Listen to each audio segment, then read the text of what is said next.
మహా అయితే 6 నెలలు లేకపోతే సంవత్సరం, ఇది యావరేజ్ టైం అన్నట్టు. ఈ ఫ్రిడ్జ్లో పెట్టకూడనివి కొన్ని పెడుతున్నామండి. అవి మైకోటాక్సిన్స్ కింద మారిపోయి మన ప్రాణాలను కూడా తీసేస్తున్నాయి. నేను చెప్తుందే కాదు, ఫేమస్ ఎక్స్పర్ట్స్ అంతా కూడా ఇదే చెప్తున్నారు. రీసెంట్గా అమెరికాలో జరిగిన స్టడీ కూడా ఇదే చెప్తుందండి. ఏం పదార్థాలు అంటారా? నెంబర్ 1 వచ్చి వెల్లుల్లి అండి. మైకోటాక్సిన్స్ని రిలీజ్ చేయడంలో వెల్లుల్లి ఫస్ట్ ప్లేస్లో ఉంటుంది. అంటే ఒలి చేసిన వెల్లుల్లి ఎప్పుడు ఫ్రిడ్జ్లో పెట్టకూడదండి. ఒకవేళ పెట్టాలి అనుకుంటే వెనిగర్లో పెట్టి పెట్టమంటున్నారు. నెంబర్ 2 వచ్చి ఉల్లి అండి. ఉల్లిపాయ కోసి ఒక ముక్కని రూమ్లో పెడితే ఏమవుతుంది చెప్పండి?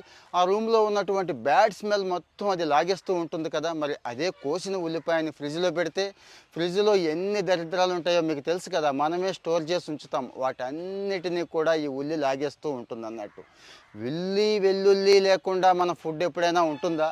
మ్యాక్సిమం కండిషన్స్లో ఉండదు. అంటే ఒక్కరోజు కాదు, దీర్ఘకాలంలో ఈ అలవాటు కంటిన్యూ అవటం వల్ల